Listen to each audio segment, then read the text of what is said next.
રાજ્યમાં મેઘરાજા અત્યારે અનરાધાર વરસી રહ્યા છે। જે વરસાદી સિસ્ટમ સક્રિય થઈ છે તેની અસર અત્યારે રાજ્યના અલગ અલગ શહેરોમાં જોવા મળી રહી છે। ખાસ કરીને આપણે જોયું ગઈકાલ સાંજથી જે મેઘરાજા મન મૂકીને વરસી રહ્યા છે। દક્ષિણ ગુજરાતનો વિસ્તાર હોય, ઉત્તર ગુજરાત હોય કે પછી મધ્ય ગુજરાત કેમ ન હોય, ગઈકાલથી સતત વરસાદ વરસી રહ્યો છે અને આજે પણ અત્યારે સવારથી વરસાદ છે એ મન મૂકીને વરસી રહ્યો છે। ઘણા બધા એવા દ્રશ્યો સામે આવ્યા જેમાં તારાજી સર્જાઈ હતી। ઘણા બધા લોકોના ઘરમાં પૂરની સ્થિતિ સર્જાતા ઘરમાં પાણી ગરી ગયા છે, ઘર વખરી તણાઈ ગઈ છે અને નદી નાળા પણ છલકાયા છે। આ બધાની વચ્ચે આપણે આજે રાજકોટની વાત કરવી છે। નમસ્કાર ગુજરાત, BS9 TV ન્યૂઝમાં આપની સાથે હું છું ભગવતી વિશાવડિયા।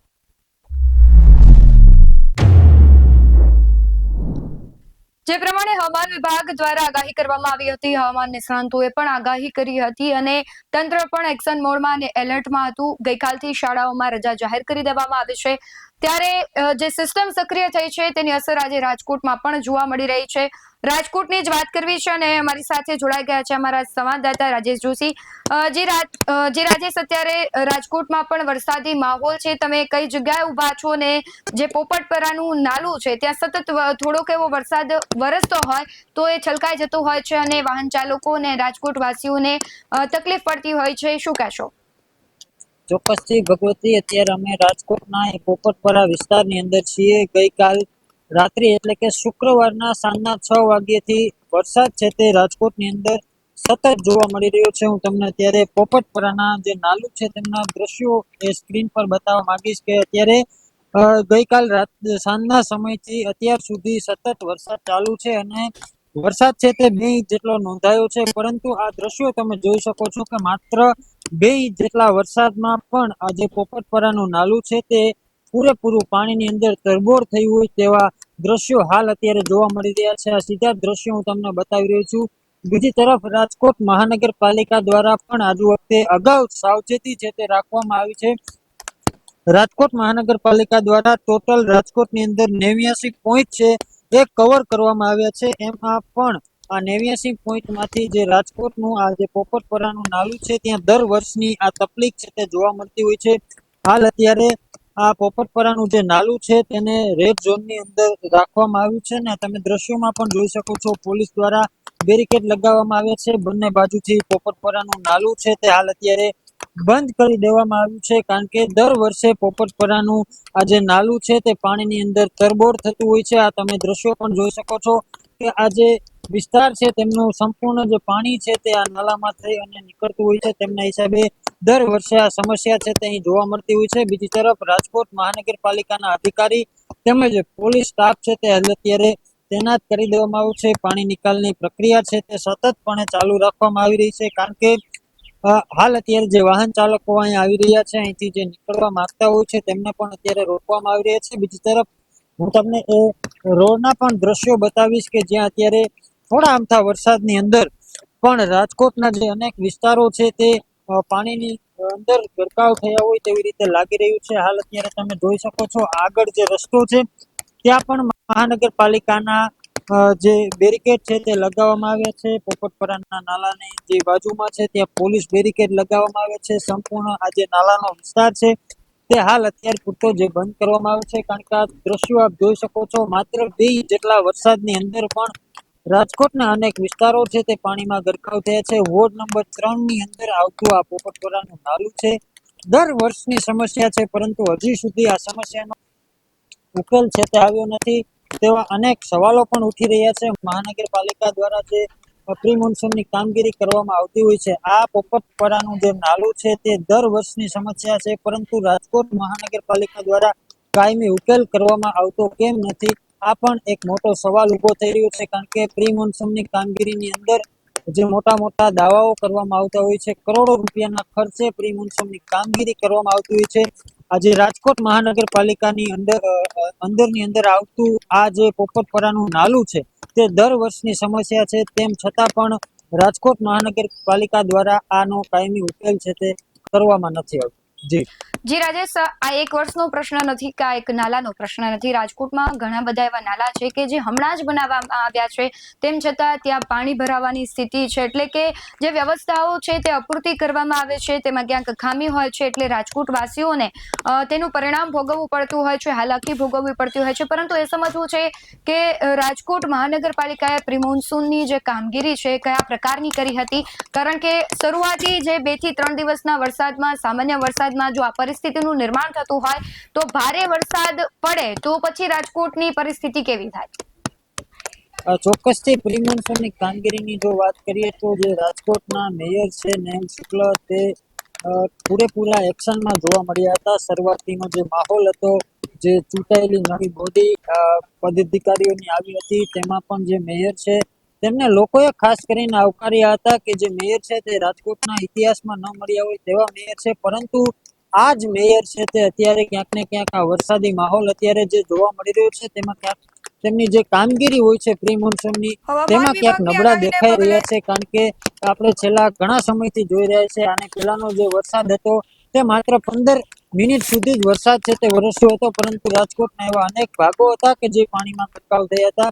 એટલે કે પ્રી મોન્સૂનની જે વાયદાઓ મહાનગરપાલિકા દ્વારા વાયદાઓ અને દાવાઓ કરવામાં આવે છે, આ વર્ષે ક્યાંક ને ક્યાંક પોકળ સાબિત થયા છે અને આવનારા દિવસોમાં પણ થશે તેવું ચોક્કસપણે લાગી રહ્યું છે. બીજી તરફ વાત કરીએ તો પ્રી મોન્સૂનની કામગીરીને લઈને મેયર છે તે એક્શનમાં પણ જોવા મળ્યા હતા. તમામ વોર્ડના જે કોર્પોરેટરો છે તેમને પોતાના વોર્ડમાં મોકલી અને વોકડા સફાઈ માટેના ફોટા પડાવ્યા હોય તેવા દ્રશ્યો પણ જોવા મળ્યા હતા. પરંતુ એ જે માહોલ હતો, એ જે દિવસો હતા કે જે કોર્પોરેટરને 18 વોર્ડમાં ઉતારી દેવામાં આવ્યા હતા, પરંતુ એ માત્ર ને માત્ર ફોટો સેશન કરવામાં આવ્યું હોય તેવું પણ લાગી રહ્યું છે. કારણ કે આ દ્રશ્યો આપ જોઈ શકો છો, હજુ માત્ર 2 ઇંચ વરસાદ જ પડ્યો છે. હવામાન ખાતા દ્વારા જે આગાહી આપવામાં આવી છે તે તો ક્યાંક વધારે છે. કારણ કે જે રેડ એલર્ટ છે તે રાજકોટને ગઈકાલના 4 વાગ્યા પછી આપવામાં આવ્યું છે. હજી માત્ર 2 ઇંચ વરસાદ વરસ્યો છે. અત્યારે વરસાદની સ્થિતિ છે તે બદલાઈ રહી છે. વરસાદ હાલ અત્યારે વધી રહ્યો છે. જેમ સમય વધતો જાય છે તેમ વરસાદની ગતિ છે તે પણ વધી રહી છે. તો અનેક સવાલો છે તે પણ મહાનગરપાલિકા સામે ઉભા થઈ રહ્યા છે કે જો મહાનગરપાલિકાએ પ્રી મોન્સૂન કામગીરી કરી છે તો આ સ્થિતિ રાજકોટની કેમ બની રહી છે? આવા સવાલો છે તે અનેક ઉભા થઈ રહ્યા છે. રાજેશ, સાથે જ આજે પણ સાંજ સુધીમાં રાજકોટમાં ભારે વરસાદની આગાહી છે. ડિઝાસ્ટર મેનેજમેન્ટ કઈ રીતના કામ કરી રહ્યું છે? કારણ કે આપણે જોઈ રહ્યા છે કે શાળાઓમાં પણ ભારે વરસાદને પગલે રજાઓ જાહેર કરવામાં આવી છે. ચોક્કસથી ભગવતી, ડિઝાસ્ટર મેનેજમેન્ટની વાત કરીએ તો ગઈકાલ રાત્રિ સાંજના 6 વાગ્યાથી વરસાદી સિસ્ટમ છે તે રાજકોટની અંદર સક્રિય થઈ હતી. જે રીતે હવામાન વિભાગની આગાહી છે 31 તારીખથી લઈને 1 તારીખના સાંજ સુધીની જે આગાહી હવામાન વિભાગ દ્વારા કરવામાં આવી હતી, રાજકોટને સૌપ્રથમ ઓરેન્જ એલર્ટ મળ્યું હતું. ત્યારબાદ ગઈકાલ સાંજના 4 વાગ્યાથી રાજકોટને રેડ એલર્ટ મળ્યું છે અને જે 6 વાગ્યાથી જે વરસાદી માહોલ જામ્યો હતો તેને લઈને રાજકોટ જિલ્લા કલેક્ટર દ્વારા રાજકોટ જિલ્લા તેમજ શહેરની અંદર તમામ સરકારી કે પછી પ્રાઇવેટ સંસ્થાઓ, જે શાળાઓ છે તેમની અંદર રજા જાહેર કરવામાં આવી હતી અને જે કાંઈ પણ અધિકારીઓ છે, સરકારી અધિકારીઓ, તેમની રજાઓ રદ કરી અને રાજકોટ હેડક્વાર્ટર તેમજ રાજકોટ જિલ્લા કલેક્ટર કચેરી ખાતે જે ફ્લડ કંટ્રોલ રૂમ કરવામાં આવ્યો છે ત્યાં તમામ અધિકારીઓ તૈનાત કરવામાં આવ્યા છે. અત્યારે પણ આ જે પોપટપરાનું નાલું છે ત્યાં પણ પોલીસ ટીમ અને જે મહાનગરપાલિકાના અધિકારીઓની ટીમ છે તે હાલ અત્યારે તૈનાત જોવા મળી રહી છે. ગઈકાલે વરસાદી માહોલ શરૂ થતા જ રાજકોટ જિલ્લા કલેક્ટર છે તે ફ્લડ કંટ્રોલ રૂમની મુલાકાતે પહોંચ્યા હતા. ઓચિંતી મુલાકાત તેમને લીધી હતી ફ્લડ કંટ્રોલ રૂમની અને તમામ જે અત્યારે વરસાદી માહોલ છે તેમાં સાવચેતીના પગલા છે તે લઈ રહ્યું છે. બીજી તરફ પોલીસની વાત કરીએ તો રાજકોટ પોલીસ, સિટી પોલીસ હોય કે પછી ગ્રામ્ય પોલીસ હોય, તમામ પોલીસ કાફલો છે તે હાલ અત્યારે વરસાદની સ્થિતિ અંગે તાગ છે તે મેળવી રહ્યો છે. પછી એ શહેરી વિસ્તાર હોય કે પછી હાઈવે વિસ્તાર હોય, જે રોડ રસ્તાઓ છે, મુખ્ય માર્ગો છે, ત્યાં પણ પોલીસ કાફલા અત્યારે તૈનાત જોવા મળી રહ્યા છે. સંપૂર્ણ જે રાજકોટ જિલ્લાનો જે વિસ્તાર છે ત્યાં અત્યારે તમામ સરકારી અધિકારીઓની ટીમ છે તે હાલ ગોઠવી દેવામાં આવી છે. રાજેશ, સાર્વત્રિક વરસાદની પણ વાત કરવી છે કે રાજ્યમાં અત્યારે સાર્વત્રિક વરસાદની આગાહી કરવામાં આવી છે. જે સિસ્ટમ છે તે સક્રિય છે. અત્યારે ઘણા બધા એવા જિલ્લાઓ છે કે ત્યાં ભારેથી અતિ ભારે વરસાદ વરસી રહ્યો છે. શું કહેશો? ચોક્કસથી ભગવતી જે રીતે 31 તારીખથી લઈને 1 તારીખ સુધીની જે આગાહી હવામાન વિભાગ દ્વારા કરવામાં આવી હતી, મોટા ભાગના જિલ્લાઓ છે તે રેડ ઝોનની અંદર આવતા હતા. તે આગાહીના ભાગરૂપે ક્યાંક ને ક્યાંક ગઈકાલથી જ સવારથી જ જે રીતે વરસાદી માહોલ છે તે અનેક જિલ્લાઓની અંદર જામ્યો છે. પછી મધ્ય ગુજરાતની વાત કરીએ તો તેમાં અમદાવાદ હોય, દક્ષિણ ગુજરાતની વાત કરીએ નવસારી, સુરત, આ તમામ જિલ્લાઓની અંદર ગઈકાલથી જ વરસાદ છે તે સક્રિય જોવા મળી રહ્યો છે. આજની પણ વાત કરીએ તો આજે પણ જે રીતે કચ્છના વિસ્તારો હોય કે પછી રાજકોટ હોય કે જામનગર હોય ત્યાં સતત વરસાદી માહોલ જોવા મળી રહ્યો છે. એટલે કે જે રીતે હવામાન વિભાગ દ્વારા જે આગાહી કરવામાં આવી હતી તે આગાહીના ભાગરૂપે જ આ વરસાદ છે તે હાલ અત્યારે સમગ્ર વિસ્તારની અંદર જોવા મળી રહ્યું છે. ગુજરાતના તમામ ભાગોની અંદર આ વરસાદ છે તે જોવા મળી રહ્યું છે. વરસાદના હિસાબે ક્યાંક ને ક્યાંક ખેડૂતો જે વરસાદની રાહ જોઈ રહ્યા હતા, કારણ કે છેલ્લો જે વરસાદ પડ્યો હતો ત્યારબાદ જે મોસ્ટ ઓફ મોટા ભાગના જે ખેડૂતો હતા તેમણે વાવણી જે બાકી હતી એ વાવણી પોતાના ખેતરોની અંદર વાવી અને ખેડૂતો દ્વારા જે પાક વાવવામાં આવ્યો હતો ત્યારબાદ 5 થી 6 દિવસ જેટલો ગાળો છે તે વરસાદનો જોવા મળ્યો હતો. પરંતુ આ વરસાદની રાહ છે તે સૌ કોઈ જોઈ રહ્યું હતું.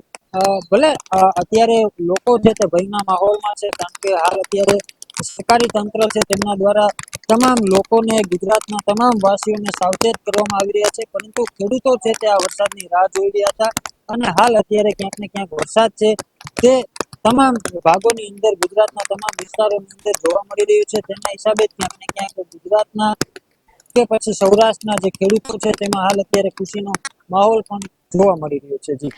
જી રાજેશ, આપ જોડાયા તે બદલ આપનો ખૂબ આભાર. જે પ્રમાણે રાજકોટની વાત કરવામાં આવે કે કરોડો રૂપિયાના બજેટ હોવા છતાં જે રાજકોટના પોપટપરાનું નાલું હોય કે અન્ય નાલાઓ કેમ ન હોય, સામાન્ય વરસાદમાં તે ભરાઈ જાય છે. અને હજુ તો આ સામાન્ય વરસાદ છે, આગામી દિવસોમાં ભારેથી અતિ ભારે વરસાદ પડે તો રાજકોટની હાલત શું થાય તે આપણે સૌએ ભૂતકાળમાં જોયું છે.